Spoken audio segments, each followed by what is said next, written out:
Good afternoon. Welcome to the live event, 7 Fitness Areas.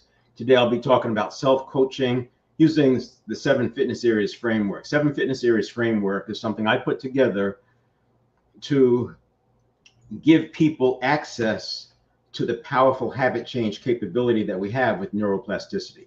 While I won't be talking much about neuroplasticity today, neuroplasticity is how we get things to stick.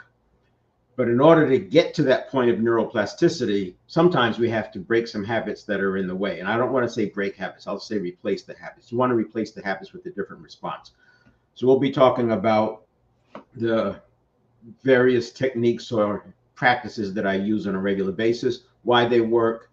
And then after this event today, starting at on the hour, whatever time zone you're in, well, 2 o'clock Pacific time to be specific, then we'll open up the audio event, which ties to this. The reason is because I wanted to have some dialogue, because a lot of the material I'm sharing, it may not be intuitive until you've thought about it and worked through it, and then it makes a lot of sense.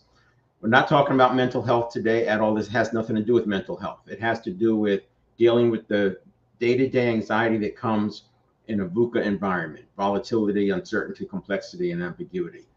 In business, you can get anxiety from an unexpected bill. You can get it from an unexpected piece of mail from the state or the country or city, wherever you are. So anyway, that's what it is. Now, what it's not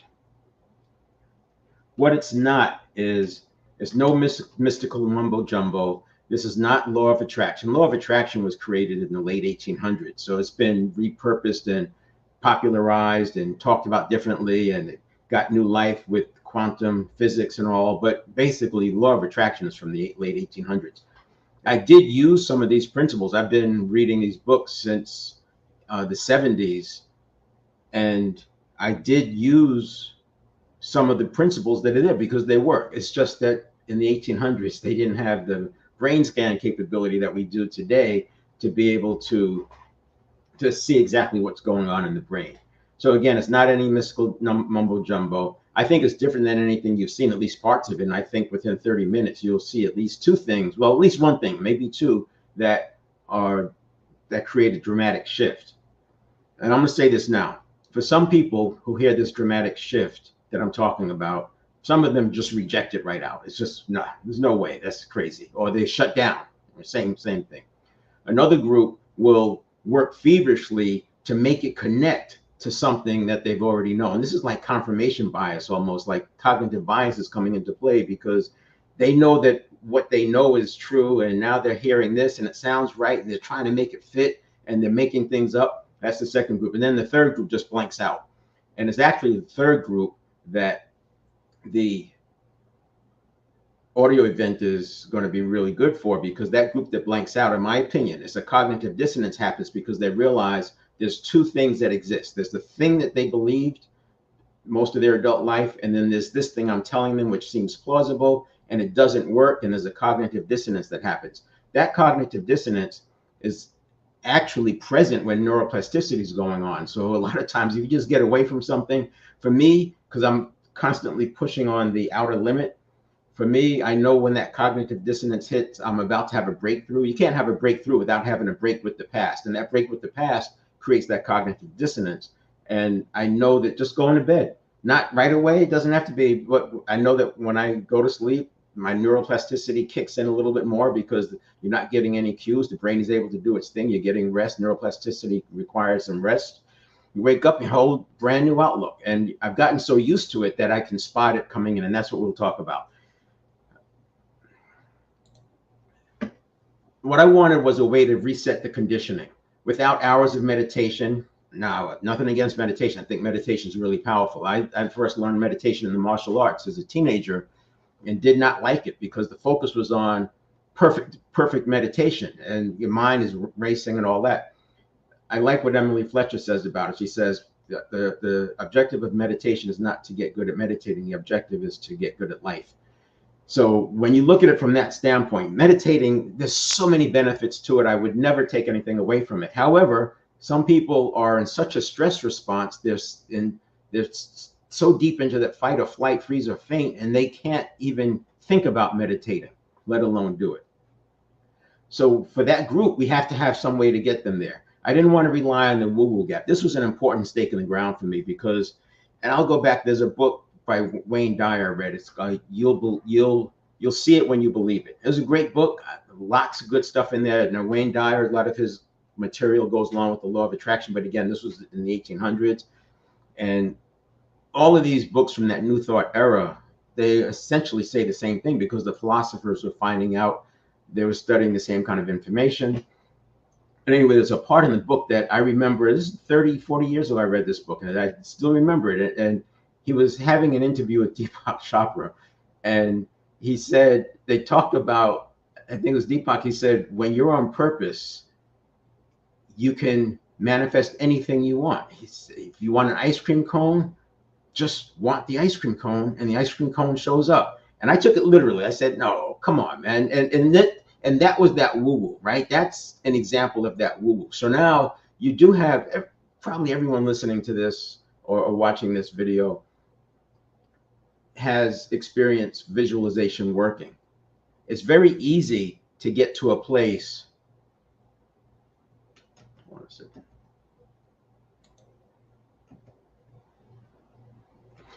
It's very easy to get to a place where you're having to rely on explaining these things through woo-woo. And that's what I call the woo-woo gap. It starts with manifestation, but then you hear people, oh, the universe gave it to me. I'm hoping the universe will bring that to me. I got it from the universe.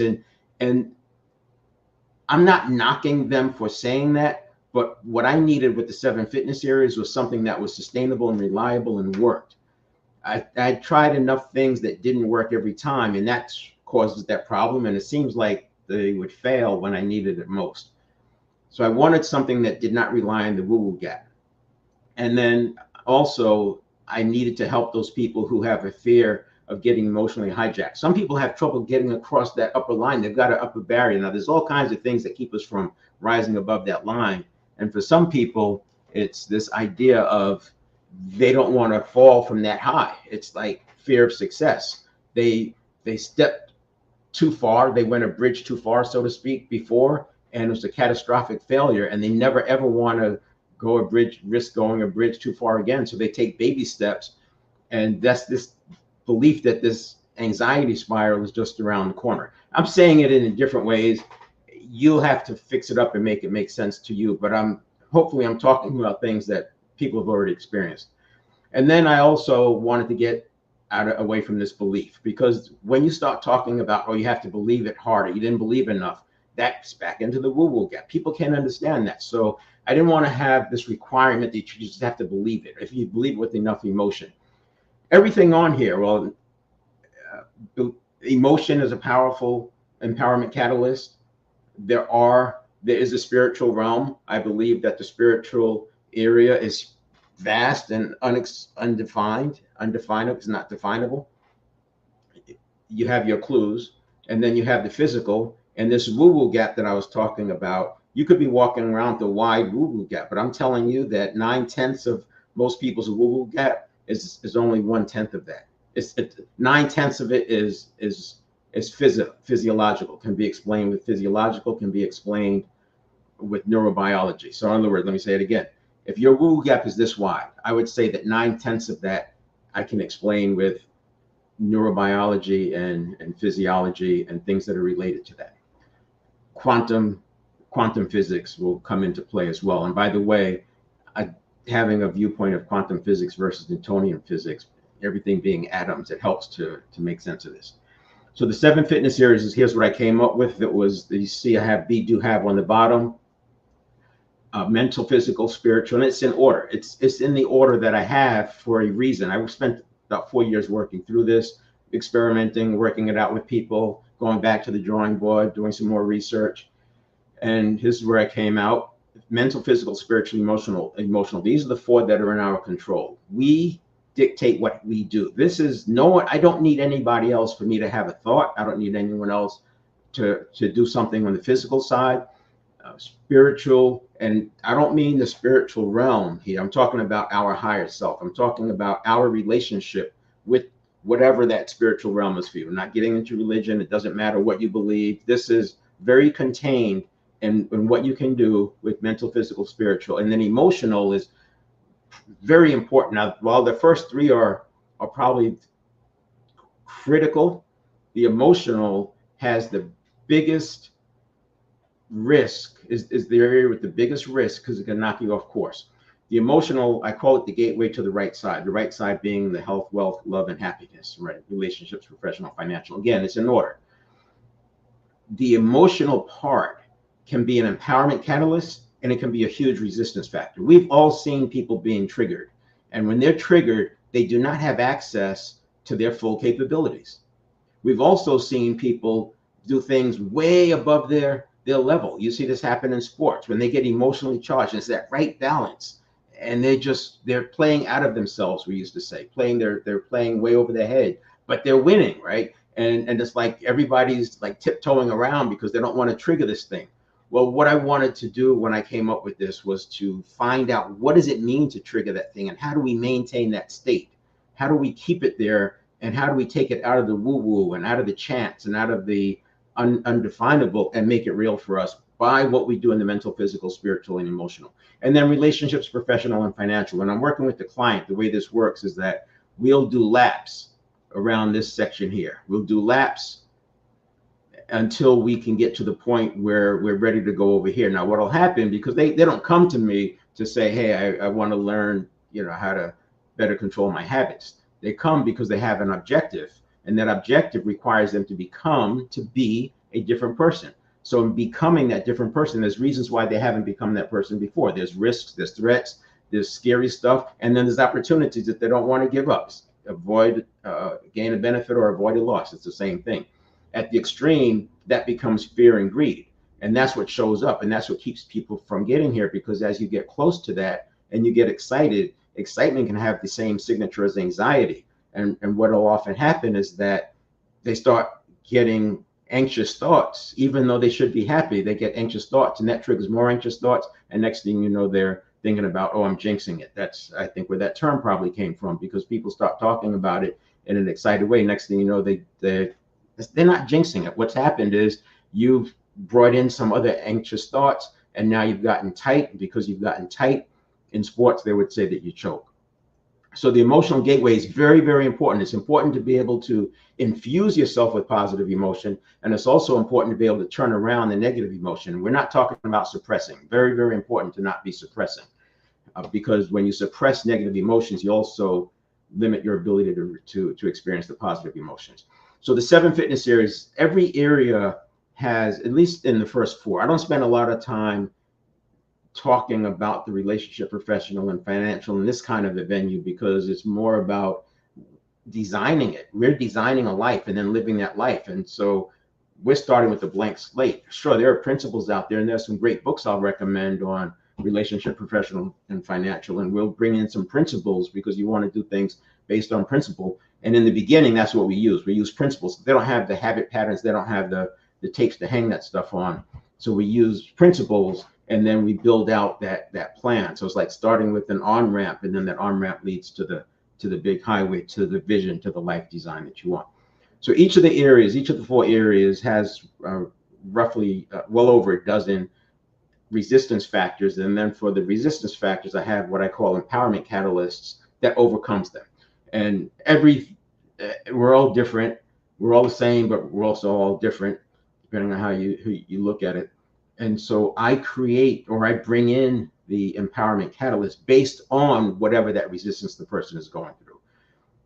And so everybody doesn't need all the empowerment catalysts, and everybody doesn't have all the resistance factors. I'm looking for the 2 or 3 that are mainly in the way. And so when I was talking about doing laps, the idea about doing laps, sometimes we have to get to the point where we can just get them to accept the fact that they haven't tried everything, right? If a person, I've tried everything, it's the house is burning down, there's nothing I can do. I've got to at least get them to accept the fact that they haven't tried everything. And we do different things to break that pattern. Once we get that, then we can do another lap around this thing and maybe go a little bit further. And before you know it, we're actually getting them to start changing their vocabulary. And then next thing you know, we're managing their state, managing their emotions. So It depends. Everybody's different is the point. I'm not selling in this webinar. I will let you know there's a workshop tomorrow, 7 a.m. Pacific time. It's a 3-hour workshop. You can sign up right there, neuroplasticsolutions.com/workshop. And this, the difference between today and tomorrow, one is we'll go into more depth, but more importantly, I'll do exercises and we'll have breakouts so that you can own and apply the principles. So you walk away. What I want is for people to walk away already doing it, already using it. So again, a shift is required in each of the areas. In the mental area, you have to discern between the conscious versus the subconscious. And by the way, I use subconscious and unconscious interchangeably. I got this from neuroscientists when I was studying neurochange. To be a neurochange practitioner, I was able to do that with neuroscientists, and unconscious, subconscious, it doesn't matter which one you use. And I tend to use subconscious because I make the point that the sub, by definition or by name, is below, and then you have the conscious mind and then the higher self. What's happened usually between the ages of 30 and 50 is we slowly but surely, we let that subconscious come above the conscious mind, and now the subconscious is running the show. And if we're not careful, this conscious mind will look at the subconscious and the higher self as the same thing. I've even had people describe it that way, and then you're really in trouble. Why? Because the subconscious is from the past. The subconscious is associations and habits. I think people agree with that one. Conscious mind is real thought. But if the subconscious is associations and habits are from the past, then doesn't it stand to reason that if we're going above the line and working on something new that we've never done before, those responses and those reactions coming from those past associations probably need a second look. We probably need to cut the deck. And that's why I talk about we want to make it a data point. The next one is in the physical area, we're going to rethink cognitive processing. Most of your, you know what, I'm going to talk. So to help with this thing, because you can actually experience this real time. One of the easiest ways to discern the difference between the conscious mind messaging to you and the subconscious messaging to you, and you'll notice I don't call it a subconscious mind. I won't give it that respect. The mind is a powerful asset that we have. The subconscious is a network of neurons firing and wiring together, sending impulses through the neurons, 100 billion of them. And those impulses, because that's energy, and thought at its most basic form is energy, you can see why it's confusing. But if you think that the subconscious is you and you treat it like it's you, then you end up defending your first reaction of what you thought. Now, fast and slow thinking is how we're the early stage of discerning the difference.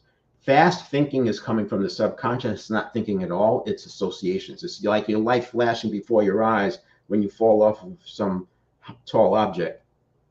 That's how fast it can process.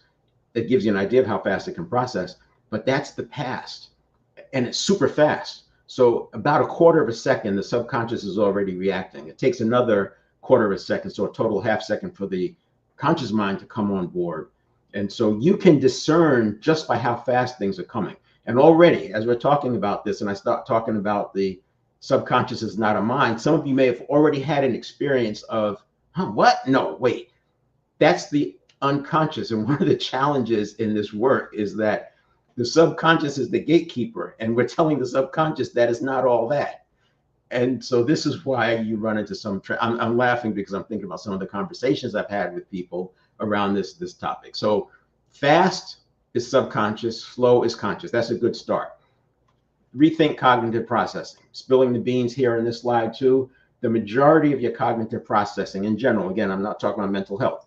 The majority of our cognitive processing is physiological. The fact that we say 95% of our lives are run by habit, that kind of tells you that if that was not a whole lot of conscious thinking going on.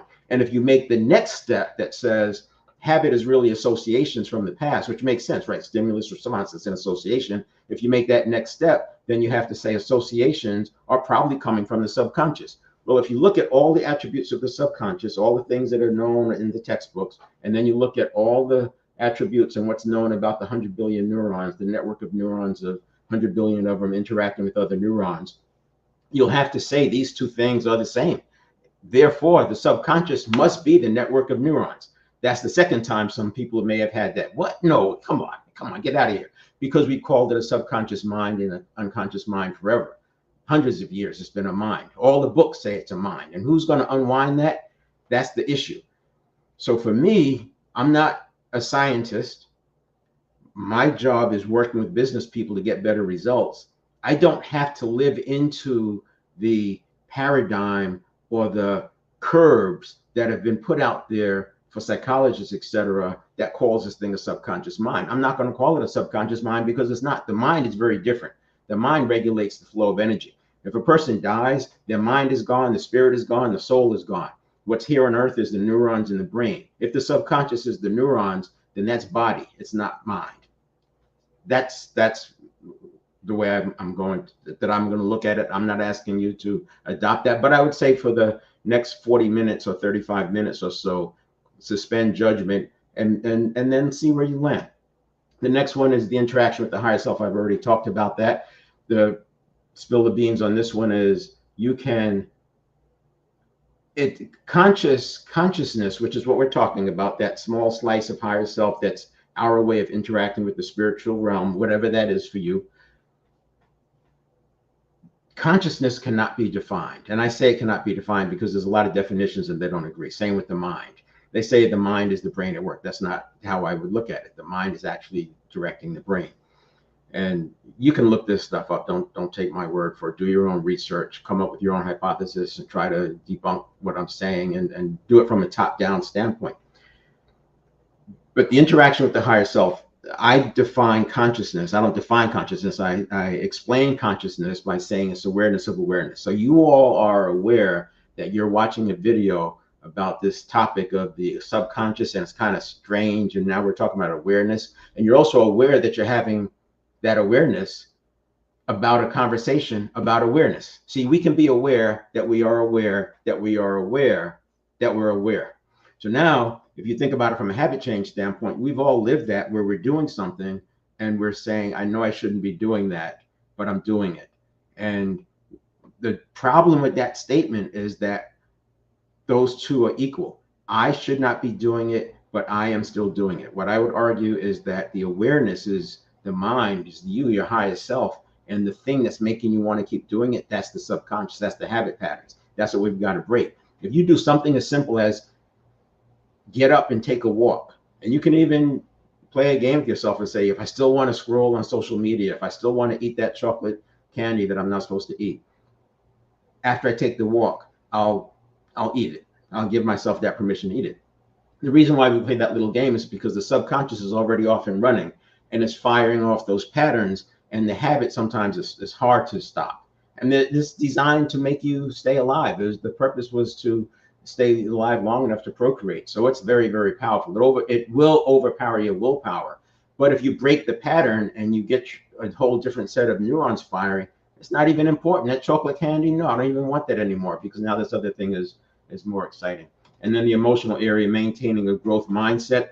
And this is about, one, stopping the triggering from happening, and two, when you do get triggered, to turn it around quickly. Now, most of you have experienced somebody being triggered, and if you wait too long, the adrenaline flows, the cortisol flows, and next thing you know, they're in a bad space because they're not able to get back. And this is what I was talking about, running those laps around mental, physical, spiritual, and emotional. We have to start small and at least get a little bit. What I first need is at least give me 5 minutes of peace for this person, and then 10 minutes, and then 15 minutes. And once I have that 15 or 20 minutes of peace, we can start introducing new concepts. But like some of the stuff I'm talking about right now, if they're in fight or flight and stress response and freeze and faint, and I've tried everything mode, it's not going to go in. So that's the idea.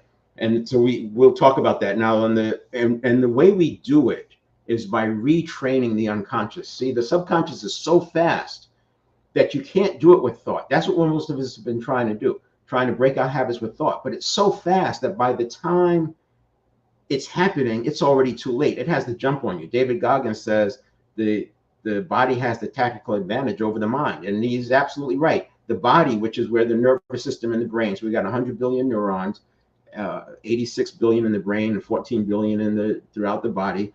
And that's where that firing is going on, and it's so fast it does have the tactical advantage over the mind because the reaction time is a quarter of a second.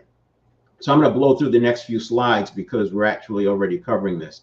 So I already talked about reconditioning the subconscious. We're training it. I'm literally giving you a reset button. And if I asked 100 people, would you like a reset button that resets your subconscious so that your habits match or and aligned with your goal and your life design? I think 99 out of 100 would say yes.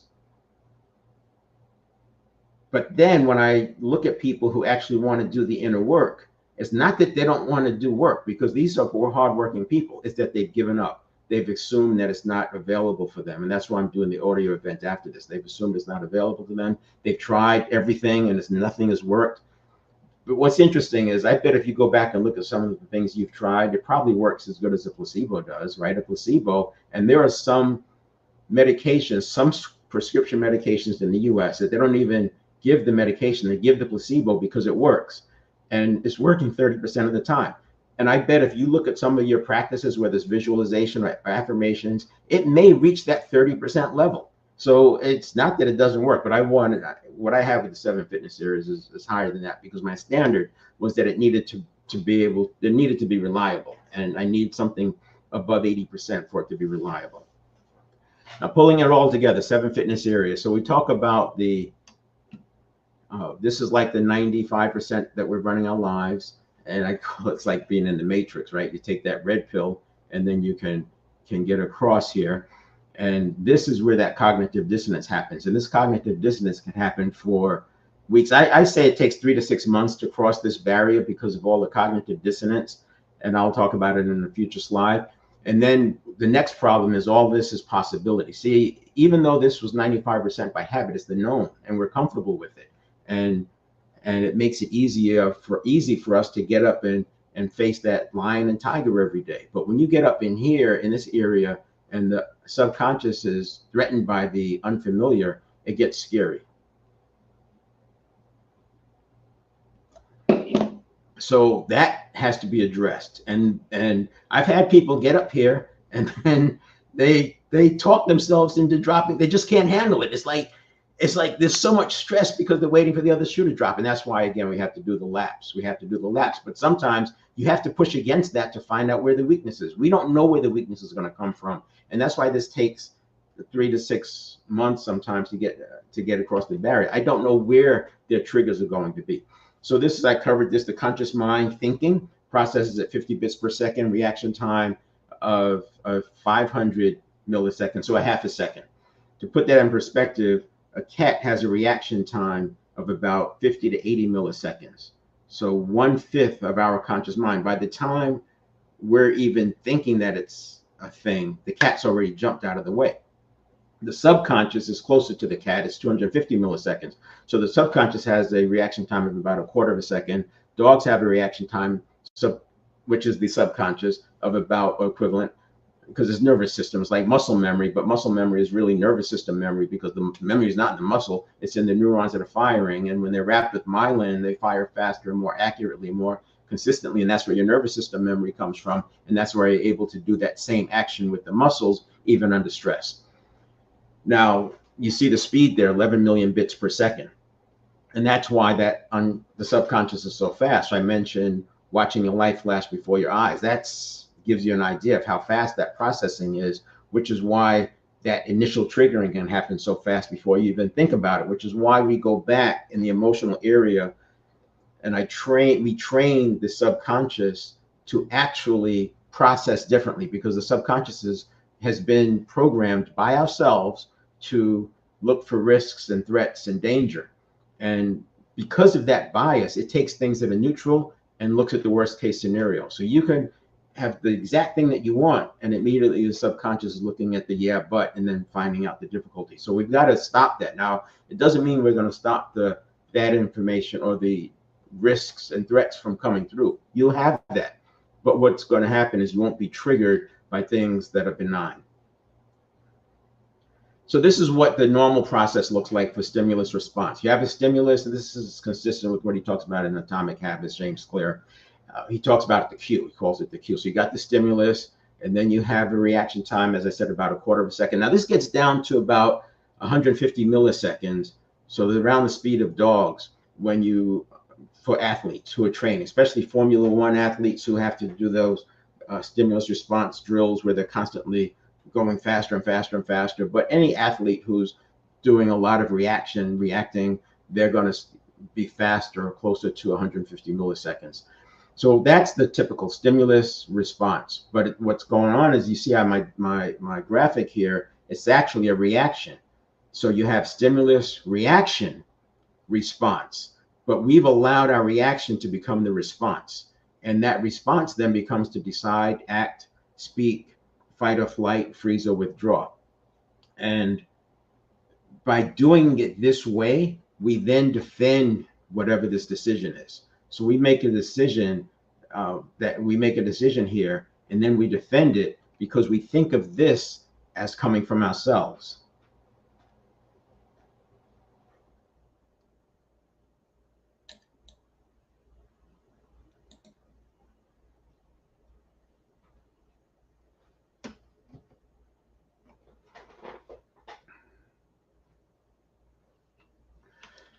And that's the problem. What we want to do is understand the difference between conscious thought and subconscious impulse, and then start making decisions. Because if I say, I want to run a marathon, but every time I start training, I seem to find some reason why I can't. That's not me.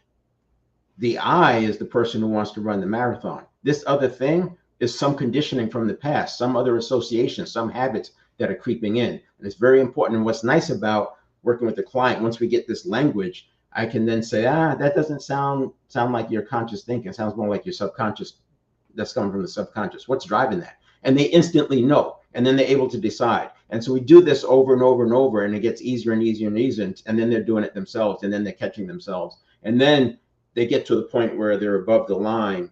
And I would say for a lot of them, they're still a little bit nervous because it's this unfamiliar, it's the cognitive dissonance. But you spend a year up there and it becomes a way of life. Talk to anybody who's gone through this and they'll probably resonate with what I'm talking about. Not what I'm saying, not with me. I'm saying if you've seen somebody who's cleared it, they've overcome themselves, they've achieved more than they ever thought they could, and they're happy and they're not experiencing anxiety. When you run into that person, run this presentation by them, see what they say. Use it as a data point. So this is how I've laid it out. We call it stimulus response, and that whole stimulus response is happening in a half second or less, right? Because if the conscious mind comes online in a half second and the reaction is happening in a quarter second, we're somewhere between a quarter of a second, probably a third of a second, where we're already deciding what to do. But in reality, we have a pre-stimulus, then we have a stimulus, then we have a reaction, and then we have a response. And anywhere in here, you can put a pause.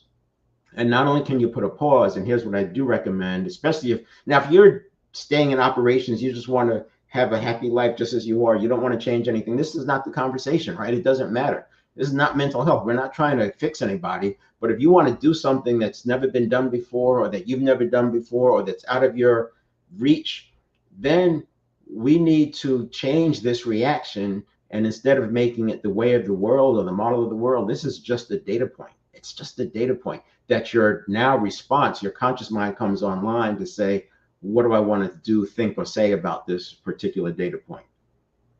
The other problem here is we got the pre-stimulus, and this is your priming and your cognitive biases. Look at that, your social influence, discomfort. We've got the environment.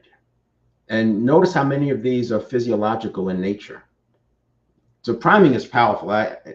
When you read books like a book like Persuasion by Robert Cialdini, or even better yet, Before You Know It by John Barr, the studies, and these are peer-reviewed studies by neuroscientists, which means other scientists, other researchers had to repeat the results.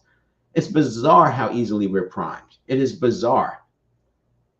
It's no wonder it's so easy for people to latch on to conspiracy theories. And confirmation bias is a big one. I first started studying cognitive biases because thinking about to support this work, but realized that it wasn't I couldn't fix all the cognitive biases. We had to go upstream further than that. And that's why I am now looking at this whole stimulus response. That's why I've broken it down the way I have, because I wanted you actually take the cognitive bias out of play. That's the point.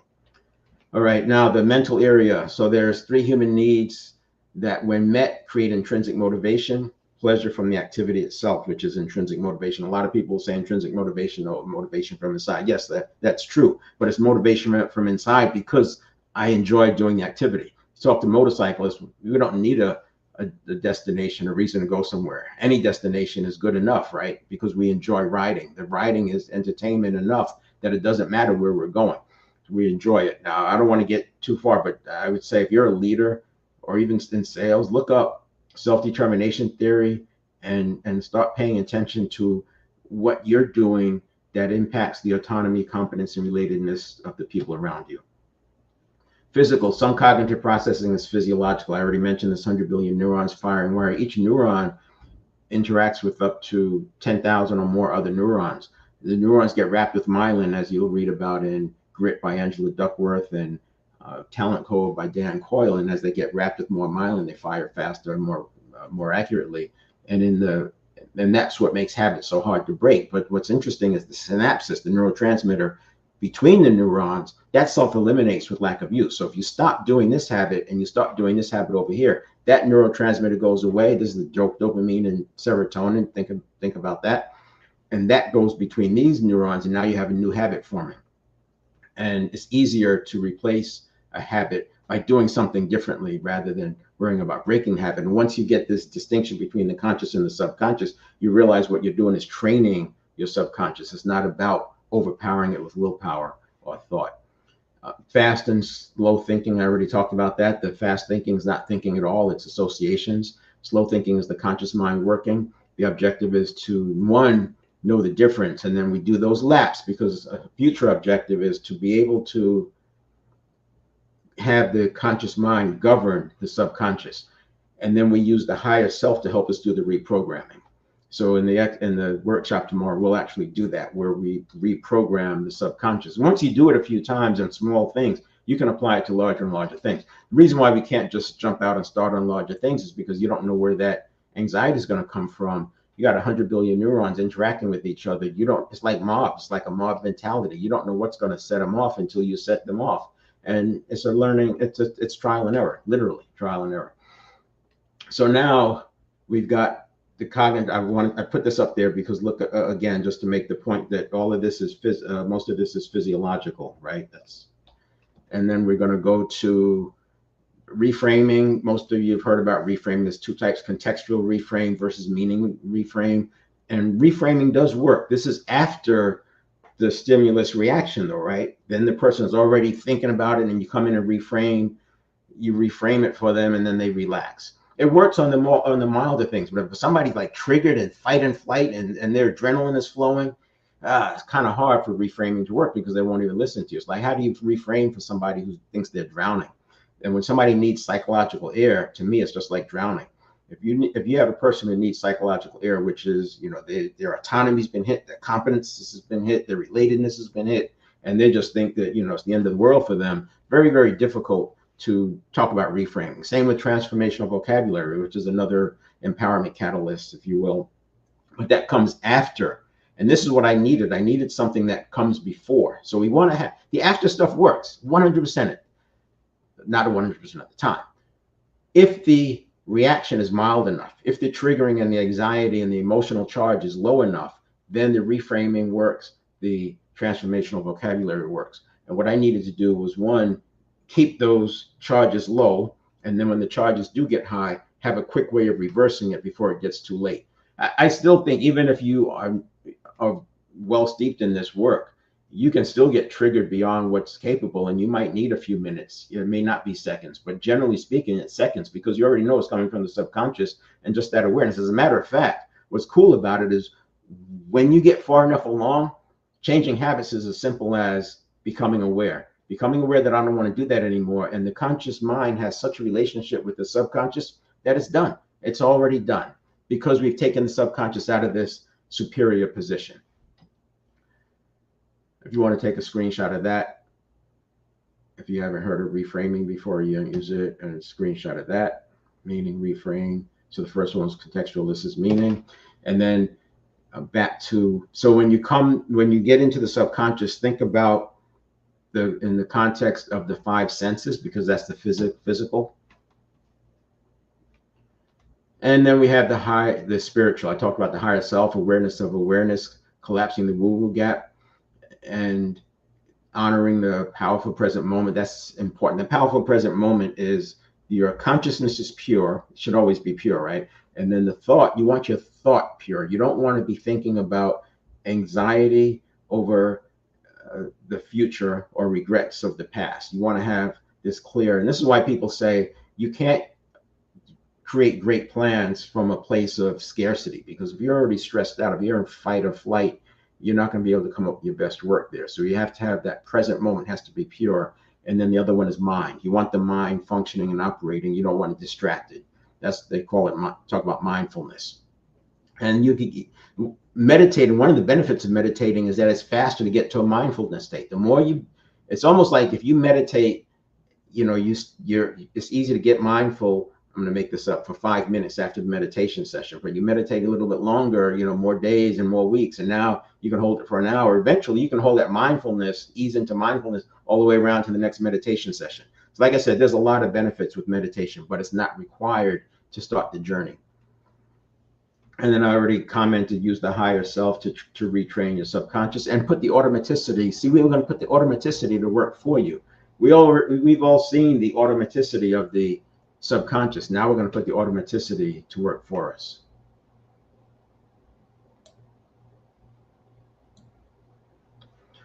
And typical stimulus response, we're retraining the subconscious to scan for the positive. This is the positivity exercise. And before I get there, this is your empowerment catalysts. And you can take a screenshot of that. So it's reframing is on there. You can see I've got transformational vocabulary, box breathing, power posing is on there, gratitude reflection, some of the common things you've seen, journaling. There's more. I've got dozens of these, and it depends on what I'm running to. So I talk about retraining the subconscious with the positivity drill. Now, this is that same diagram, but you can see it's adding some things. So I have the stimulus, we saw the reaction, and we saw the response. But now we have this positivity drill I'm putting in there, and we have this assess and choice. So when I talk about a pause between the stimulus, the reaction, and the choice, we're only talking a quarter of a second or a half second. A half second is enough of a pause to not be triggered, because you're making the reaction a data point. You're making this a data point, and then you assess it to see, what do I want to do about this data point? Do I want to do it? Maybe I'll delay it. Maybe I'll dump it because it doesn't matter, or delay it, delegate it, or delegate it.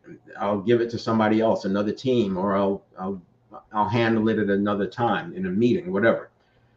And then we have the positivity training. I'll go through this fairly quickly. This goes into more depth, of course, when I'm working with the client. But the positivity drill, you start with a negative experience, so you get a flat tire. Now we're training the subconscious. This is not an intellectual exercise that you're learning to do something differently. This is you retraining your subconscious. So literally 3 times a day, come up with 3 different incidents. Start small, easy. Do it 3 times a day. When I did it with meals, and come up with a negative experience and immediately flip to the more positive, to the larger positive context. So in this case, the car. I couldn't have a flat tire if I didn't have a car. So I'm very grateful to have a car. So when your subconscious is trained and taught to look at danger and threat in the context of this because of something I wanted. See, at one point, having a car was a goal.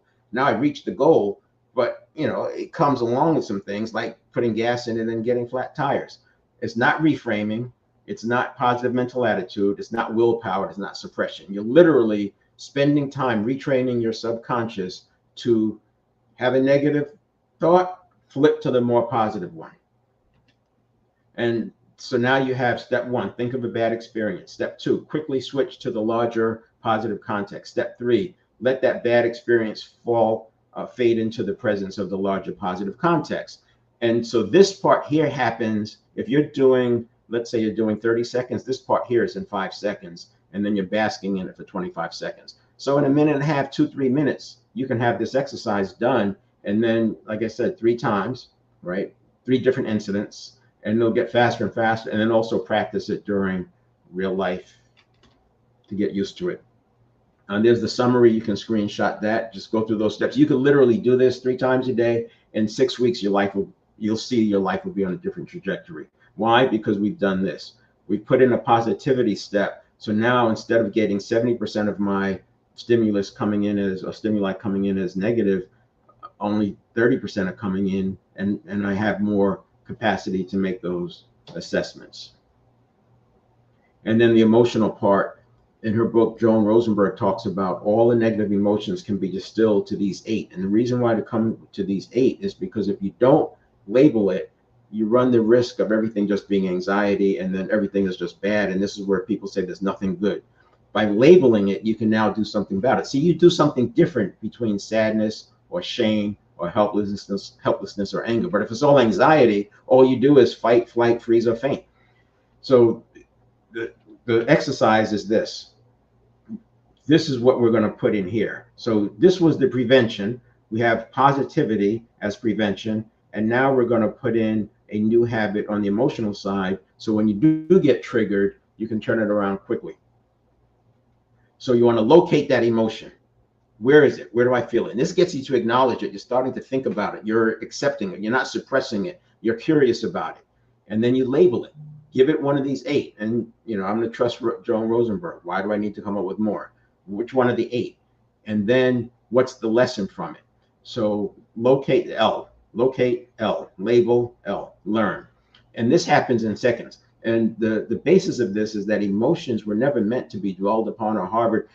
If it's energy in motion, it's flowing through 90 seconds, it's done. When you stick and hold on to an emotion, it becomes a feeling. Now it's in your network of neurons, and it's ready to be called up by the next anxious thought that you have. Let those emotions pass through. Now, in the beginning, when working with the client, we have to process a lot of these emotions, and I give them cues and things like cancel, and stuff like that. And that's just wisdom. You have to teach them some cues to where these negative thoughts come up. They have a quick way of disposing them, not suppressing, but disposing. Why bring up something negative that happened 30 years ago? Why let that impact your thinking? It's wisdom, or it's just something you cancel, or if it had nothing to do with you, if you learned from it, it's wisdom. If it had nothing to do with you, you just cancel it. And if it did have something to do with you, you just made a mistake. You did your best, but you made a mistake. Change the philosophy about it. So yeah, some things don't work, some things work, some things don't. Anyway, that's more about getting that person to unpack all of those emotions that keep coming up, as you can imagine. So we talked about the infinite possibilities. I'm going to wrap this up in a few minutes here, and then I'm going to start the audio event. So if you are watching this, if you go to my LinkedIn Live, it's Morris Maduro with the Mo in between. And if you go to my profile and scroll down, look for the audio event, 2 p.m. Pacific time, whatever that's going to be for you. And you can join there. And I'll do just a quick review of the first few slides, that first one about the shifts, mental, physical, spiritual, and emotional, and then we'll jump into the Q&A. I've talked about this slide some, where, this is the happy area, comfort zone. We break through, I mentioned, breaking through that barrier. And notice I have good experiences in here. Some of these you would expect, bad experiences, things people said to us, getting cheated, betrayed, whatever. But there's good experiences. Sometimes something works so well that we're not willing to do anything else. This is where superstitions come from. And people just get locked in and no, I can't do it that way, because if I don't do it this way, it doesn't work. And it's all false. It's all false because the subconscious has made that association so strong. And then you have the emotion with it. And maybe, I talk about intensity, duration, repetition. Those are the 3 things that are going to drive your conditioning. And if you have enough intensity, it could be a very small thing that gets deeply conditioned. And then I talked about the unfamiliar and the unknown. So infinite possibilities, it can be daunting up here because that's that cognitive dissonance is going to keep kicking in. But remember, you can't break through into a new paradigm, a new reality, a new designed life without breaking from the past. So understand it's cognitive dissonance. Don't mistake it for anxiety, and then you can work with it. And we have the principles and frameworks during the transition. I mentioned that, so we're going to use frameworks, best practices, and principles. And then we want to focus on our strengths and consistency. So we're not going to chase every opportunity. We're not going to react to every threat because most of them don't matter. If we're focused on principles, strengths, and simplicity, it's going to work out. Companies who are who are in operational excellence know this. They just keep doing their thing. Now, every once in a while, something needs their attention, and you'll have ways of doing that by looking at your KPIs. But as long as it's kind of within this zone, we just keep operating. Then when it starts getting out of that zone, okay, maybe it's time to do a pivot. This becomes a project. Then with operational excellence, it gets to that place, maybe we do a project or a pivot. And that's what I have here, the projects and pivots and operational focus. And then I'll start with this slide. Well, you won't have the slide in the audio event, but this is what I'm going to refresh on the audio event. And then we've got the workshop tomorrow, 7 a.m. Pacific time. You can sign up at the neuroplasticsolutions.com workshop, and we will see you. And check back, because that link will still work. If I have another workshop in a couple of weeks, that link will still work for it. All right. So that is it. We will see you hopefully in the audio event. If not, next week, if you have somebody who wants to view this, I have scheduled another live event next week, and I'll do the audio event after the morning one. So I'm doing it at 7 a.m. and that way the people from Europe, it's like they're 3 o'clock, and then they can they can participate in the audio event afterwards. But that's it for now, and we'll see you next time. Thank you for joining.